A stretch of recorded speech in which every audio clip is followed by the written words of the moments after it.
तो सबसे पहले आज के करंट अफेयर्स 11 मई 2021 के सबसे पहला आपका फेस्टिवल आने वाला है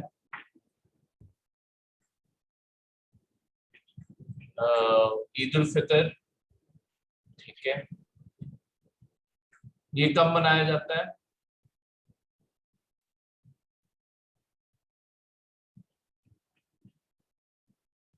जी, किस महीने के एंड में?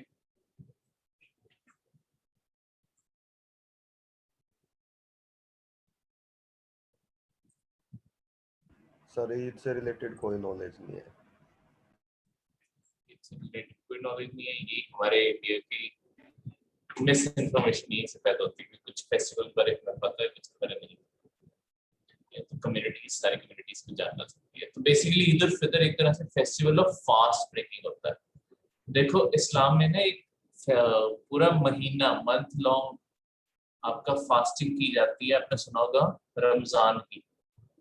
ठीक है, रमजान का पूरा महीना, जो पिछला महीना था ये पूरा, ये रमजान का महीना था। रमजान के महीने में क्या होता है, डे टाइम जो है उस टाइम पे ना खाना ना पानी, दोनों ही पूरा महीना नहीं करना होता। सिर्फ मतलब सनसेट के बाद खाना या सनराइज से पहले खाना, खाना पीना, इवन पानी भी नहीं पीना सारा दिन। तो रमजान का महीना ये पूरा एक प्यूरिफाइंग मंथ माना जाता है। तो इसका जो लास्ट डे होता है, जिस दिन बहुत बड़ी फीस्ट की जाती है, उसे कहते हैं ईद उल फितर। ईद उल फितर भी कहते हैं, ईद उल फितर भी कहते हैं, एक ही चीज है। ठीक है, ये one of the important months है आपका Islamic calendar, sorry festival Islamic calendar का। इसी कारण करंट अफेयर भी इसी के ऊपर बेस है। बेसिकली अफगानिस्तान में जब जैसे यूएसए छोड़ने की बात आई थी ना कि यूएसए छोड़ के जा रहा है, साथ के साथ वायलेंस बहुत ज्यादा होने लगी थी। वायलेंस अलग ही लेवल पे होने लगी। सिर्फ अब ईद उल फितर के फेस्टिवल के चलते हुए 3 दिन का सीज फायर अनाउंस किया है अफगानिस्तान की गवर्नमेंट और तालिबान के बीच में। तो अब वो इस फेस्टिवल के बीच में कोई धमाका, कोई भी ब्लास्ट, ऐसा कुछ भी नहीं करेंगे, क्योंकि ये पूरे इस्लामिक वर्ल्ड के लिए बहुत ही होली फेस्टिवल है। रमजान का महीना बहुत इंपॉर्टेंट होता है, और खास करके ये जो चीज है, ये सारी चीजें बेस है इस्लामिक कैलेंडर, जैसे हिज्र कहते हैं, हिज्र कैलेंडर के ऊपर बेस्ड है। हिज्र एक लूनर कैलेंडर है। देखो आपके कैलेंडर 2 टाइप के होते हैं, या तो वो सोलर कैलेंडर्स होते हैं या वो लूनर कैलेंडर होते हैं। सोलर और लूनर इन कैलेंडर्स को बेसिकली होता क्या है, ये अर्थ की पोजीशन इनके मुताबिक है, इनकी पोजीशन अर्थ के मुताबिक। जैसे सोलर कैलेंडर मार्क करता है अर्थ की रोटेशन रेवोल्यूशन के अकॉर्डिंग, अर्थ कितने टाइम में रिवॉल्व करके आती है, उस पूरे पाथ के अकॉर्डिंग मंथ डिवाइड किए जाते हैं और उसके अकॉर्डिंग पूरा कैलेंडर बनाया जाता है। दूसरी साइड पे जो लूनर होता है, अब अर्थ के चारों ओर मून रिवॉल्व कर रहा है, उसकी एक रेवोल्यूशन जो 28 दिन की होती है, वो एक महीना बनाती है। ठीक है, तो ये सोलर और लूनर कैलेंडर होते हैं। तो इस्लामिक कैलेंडर एक लूनर कैलेंडर है। इस्लामिक डे जो होता है वो शुरू ही सनसेट पे होता है, क्योंकि मून के अकॉर्डिंग मेजर करना है। तो जब सनसेट होता है तब दिन शुरू होता है। ठीक है, तो वो अगले सनसेट तक वो 24 घंटे हो जाएंगे, मतलब दिन को उसी में गिन लेंगे, पर रात के अकॉर्डिंग टाइम शुरू करेंगे। इसमें भी 12 महीने होते हैं, 354 टू 355 डेज के पास होता है। ठीक है, इस्लामिक कैलेंडर, अच्छा जो आजकल हम इंग्लिश में मतलब जो हम कैलेंडर यूज करते हैं, जनवरी फरवरी, कौन सा कैलेंडर है, क्या नाम था इसका? Gregorian calendar. ग्रिगोरियन। ठीक है, पहले पढ़ा हुआ है, इसे कहते हैं Gregorian calendar. Basically Gregorian calendar में हम हमेशा सालों के साथ बीसी और बाद में एडी या सी लिखते हैं। ठीक है, तो ग्रिगोरियन कैलेंडर का भी कोई ना कोई साल ऐसा भी होगा जो पहला साल होगा जहां से गिनती शुरू हुई। ग्रिगोरियन कैलेंडर किसके उससे बेस्ड है, फर्स्ट ईयर कब आया था उसमें? आज जैसे हम 2021 में जीसस है, क्राइस्ट का बर्थ पे।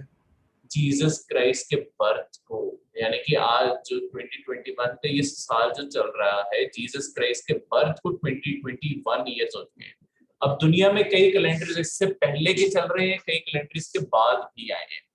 तो जैसे कि अगर हिस्ट्री में थोड़ा सा हिस्ट्री को यहाँ रिवाइज करें, एक आपके रूलर्स थे कुशन, इंडो ग्रीक, थोड़ी सी हिस्ट्री का टॉपिक भी यहाँ पे बता दूं, ठीक है, क्योंकि ये क्वेश्चन प्रीवियस पेपर का है। इंडो ग्रीक से इंडिया आए थे कुशन्स। उनका एक रूलर था, सबसे फेमस रूलर कुशन्स का कौन था? कनिष्क।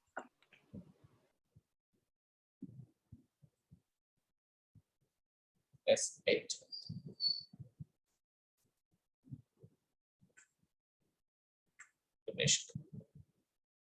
कनिष्क ने एक अपना खुद का कैलेंडर बनाया था। उस कैलेंडर को क्या कहते हैं? शक्कावन। साका, साका एरा। ये जो है साका कैलेंडर, ये साका एरा, ये ग्रिगोरियन के मुताबिक कौन से साल में शुरू होता है? 78 सर। 78। 78 AD, यानी कि जीसस क्राइस्ट के बर्थ में जब 78 AD हो गए थे, तब ये कैलेंडर शुरू हुआ था। ठीक है। वैसे इस्लाम एज ए रिलीजन बहुत लेट है, तो इस्लामिक जो कैलेंडर शुरू होता है वो ग्रिगोरियन के मुताबिक 622 सी या AD, कुछ भी लिख सकते हो, क्रिश्चियन अगर लिख दो या वो क्रिश्चियन कैलेंडर है ये, तो सी, जो आज हम 2021 CE में है, क्योंकि हम ग्रिगोरियन कैलेंडर यूज कर रहे हैं। ठीक है। तो 622 AD को इस्लामिक कैलेंडर शुरू हुआ था। कब शुरू हुआ था? जब आपके प्रॉफिट मोहम्मद और उनके फॉलोअर्स मक्का से मदीना गए थे, और मदीना जाके उन्होंने फर्स्ट इस्लामिक कम्युनिटी का वास किया था। ठीक है। और इस इवेंट को हिजर कहते हैं, और यहीं से कैलेंडर का नाम बाद में आया हिजरी। ठीक है, क्लियर है? कोई भी डाउट इस चीज में? No sir. तो आपको ये 622 AD क्वेश्चन आ सकता है। ये साका एरा वाला तो मैंने चलो अलग से तुम्हें एक बता दिया, हमारा रिवीजन भी साथ के साथ हो जाती है तभी करंट अफेयर्स के थ्रू। ठीक है, हम जो भी पढ़ रहे हैं ये मेडिवल में भी आता है। अगला जो करंट अफेयर है वो है मनरेगा।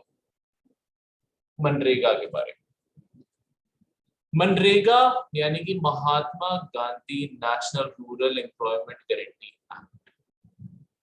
तो बेसिकली आपके मनरेगा जो है, पहले तो एक चीज याद रखना, ये सिर्फ रूरल एरियाज के लिए, अर्बन एरियाज में अप्लाई नहीं होती, क्योंकि इसमें मेन बॉडी जो इसे इम्प्लीमेंटिंग, इसकी इम्प्लीमेंटिंग बॉडी कौन सी है?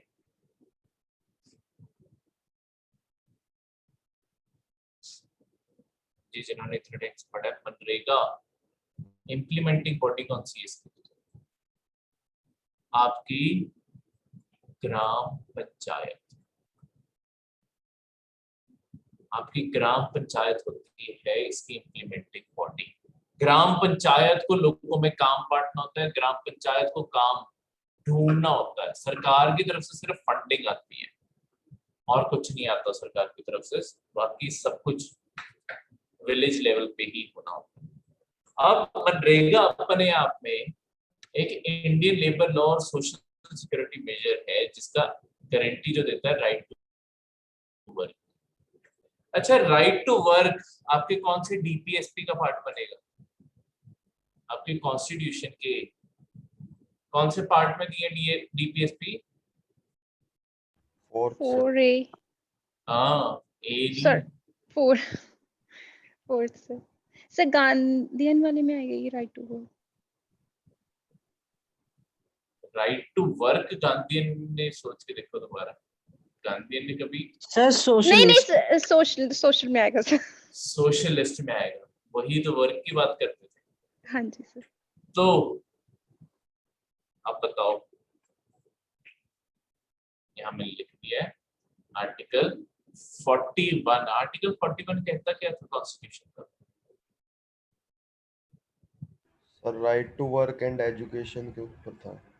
अनएम्प्लॉयड जो बीमार है उनकी केयर करना, जो अनएम्प्लॉयड एम्प्लॉयड है उन्हें जॉब्स देना। ठीक है, ये सारी बातें आर्टिकल 41 में ही तो लिखी है। ठीक है, आज दोबारा पढ़ के देखना। ठीक है, तो Okay, यहाँ पे आर्टिकल 41 जो सोशलिस्ट प्रिंसिपल है बिल्कुल सही था, सोशलिस्ट प्रिंसिपल है, आर्टिकल 41 में ये चीज दी है। इसके अलावा आर्टिकल 48A जो एनवायरमेंट प्रोटेक्शन की बात करता है उसे भी अप्लाई करवा देता है, पर आर्टिकल 41 इसके साथ नहीं जुड़ा हुआ है। आर्टिकल 48A अलग से, जैसे देखो आपके डीप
जी सॉरी, अच्छा गलती से मेरे कंप्यूटर पर लात लग गई थी।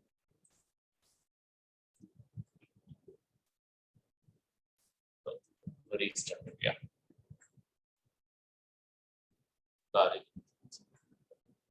हाँ, मैं आपको क्या बता रहा था लास्ट चीज। 4th मई के ओपन है, 11th मई के निकाल।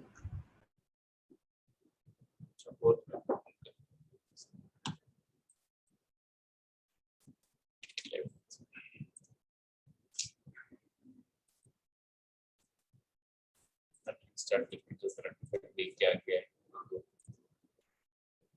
हाँ सॉरी। तो क्या बता रहा था मैं आपको लास्ट चीज। हाँ आर्टिकल 48।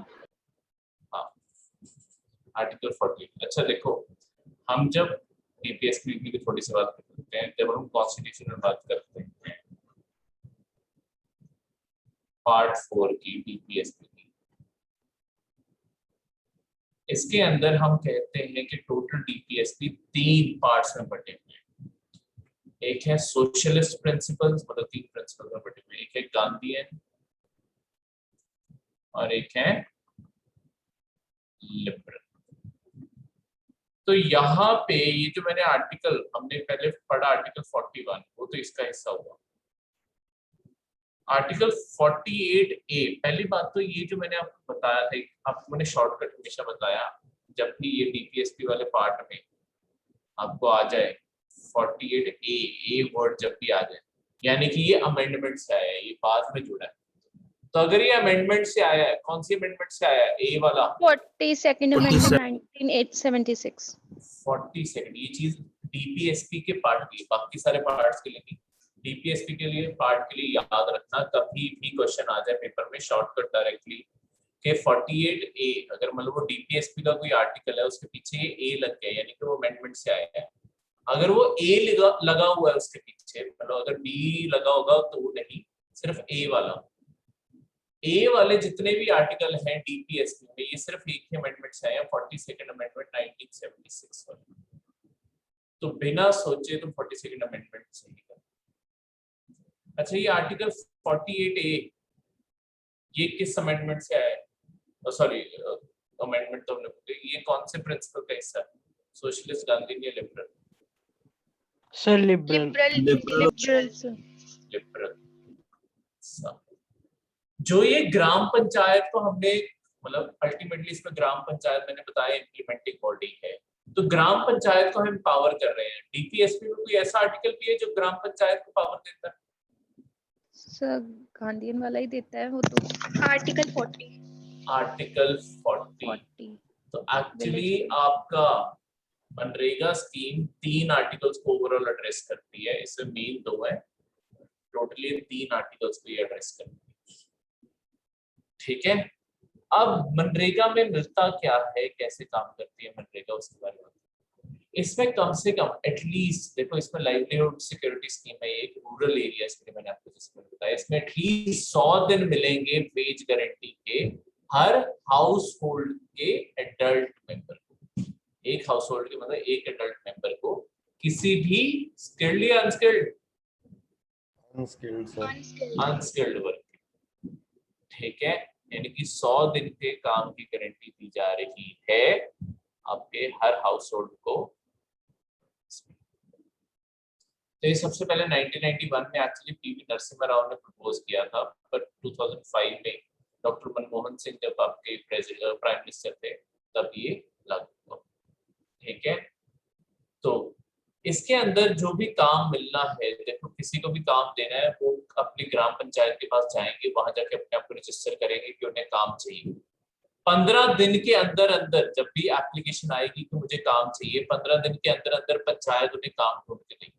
अगर वो नहीं ढूंढ पाए तो आपको इसके अंदर ना एक प्रोविजन है कि उस पर्सन को अगर तुम 15 दिन में काम नहीं दे पाए पंचायत, तो उसे अनएम्प्लॉयमेंट की अलाउंस मिलती है, मतलब उतने ही दिनों का सेम वैल्यू का नहीं मिलता, पर एक तरह से थोड़े दिनों के लिए आपको पैसे मिलने लग जाते हैं क्योंकि काम नहीं है।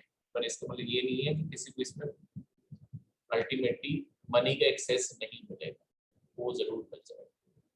ठीक है, तो काम भी 5 किलोमीटर के अंदर अंदर होना चाहिए उस पर्सन के रेजिडेंस से। ऐसा नहीं तुम बोलोगे 4 गांव आगे जाके वहां जाके काम मिलेगा, नहीं, 5 किलोमीटर के अंदर अंदर काम होना चाहिए। ये कंडीशंस पूरी करते हुए आपकी मनरेगा चलाई जाती है।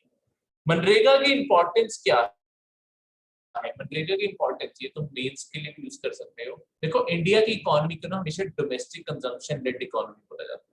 हमारे इंडिया से जो एक्सपोर्ट्स हैं, इंडिया से ना एक्सपोर्ट्स इतने नहीं जाते। इंडिया के लिए आपके कुछ साल पहले आपके जो ये है इकोनॉमिक सर्वे है, इसने इंडिया के लिए एक वर्ड यूज किया था, एक लाइन यूज की थी, India trades with itself. India अपने आप में ही ज्यादातर चीजें जो इंडिया बनाता है अपने आप में ही कंज्यूम कर जाता है। तो एक्चुअली हम बाहर बहुत कम चीजें भेजते हैं, ज्यादातर चीजें हम जो इंडिया में बना रहे हैं हम ही कंज्यूम कर जाएंगे, यानी कि एक स्टेट में बनी उस स्टेट या किसी और स्टेट में वो बिक जाएंगे। तो हम एक्सपोर्ट्स बहुत ही कम करते हैं। हमारी 80% जीडीपी हमारी लोकल डोमेस्टिक मार्केट की कंजम्पशन से आती है, तो 20% एक्सपोर्ट है, ठीक है, और 80% इंडिया के अंदर ही सामान कंज्यूम हो रहा है। इसीलिए हमें इंडिया की इकोनॉमी के लिए हमेशा जरूरी होता है कि अगर तुम चाहते हो कि इंडिया की इकोनॉमी, कभी भी दुनिया में रिसेशन आया हुआ है या तुम्हारी इकोनॉमी डाउनफॉल पे है, हमें एक्सपोर्ट्स के रिगार्डिंग इतनी पॉलिसीज नहीं देखनी पड़ती, मतलब हम चाहते हैं लॉन्ग टर्म में एक्सपोर्ट बढ़े पर सडन मिरेकल नहीं हो सकता।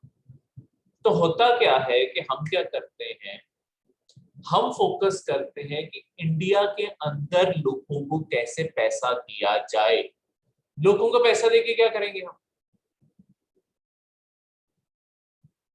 अगर लोगों को पैसा दिया, इकोनॉमी में आएगा सर वापस। बिल्कुल, अगर लोगों को पैसा दिया, मतलब ऐसा नहीं लोगों को एक्सेस में दिया। देखो जो नीडी है, एक गरीब की उसके पर्सपेक्टिव से सोचो, जिसके पास खाने की रिसोर्सेज नहीं है, अगर तुम उसे दिहाड़ी का, जैसे मनरेगा में 500 रुपए दिहाड़ी दे दो, वो 500 रुपए का कोई वेल्थ थोड़ी खरीदने वाला है, वो खाना खरीदेगा। ठीक है, अगर खाने की कोई और रिसोर्सेज है, कपड़े खरीदेंगे, ठीक है, घर पक्का करेंगे, ऐसी चीजों पे वो फोकस करेंगे। इंफ्रास्ट्रक्चर हो गया, क्लोथिंग हो गया, अल्टीमेटली पैसा घूम के इकोनॉमी में वापस आ रहा है, प्राइवेट सेक्टर के पास वापस जा रहा है, तो सरकार के टैक्सेशन में वापस ही घूम के पैसा आएगा। तो एक पूरा साइकिल चल पड़ता है जिससे तुम अपनी इकोनॉमी को डूबने से बचा दो। आपके जब 2007-8 में मतलब मनरेगा की ही इम्पोर्टेंस हमें तब एहसास भी हो गया था। 2007-8 में जब सारी दुनिया इकोनॉमिक ग्लोबल रिसेशन में थी, इंडिया बहुत उससे इम्यून रहा। इंडिया में इतना बड़ा असर नहीं हुआ। एक तो सरकार डॉक्टर मनमोहन सिंह के टाइम बहुत समय तक पॉलिसी बहुत सारी अप्लाई की गई, और उसके अलावा हमारी कंजम्पशन अर्बन एरियाज में चाहे गिर गई थी रिसेशन के टाइम, पर रूरल एरिया के कारण वो बची रही। तो ये बहुत ही इंपॉर्टेंट फैक्टर है, ठीक है। तो हमारी क्योंकि 65% के कई पॉपुलेशन रूरल एरियाज में रहती है, तो वो हमारी डिमांड को लगातार बूस्ट करती रहती है, और इसीलिए मनरेगा अर्बन एरिया से नहीं है और रूरल एरिया के ऊपर फोकस करती है। क्लियर है? कोई भी डाउट यहाँ पे? अब किसी भी पॉइंट, किसी भी, आज इतने करंट अफेयर थे, किसी पॉइंट या किसी करंट अफेयर में कोई भी डाउट नहीं?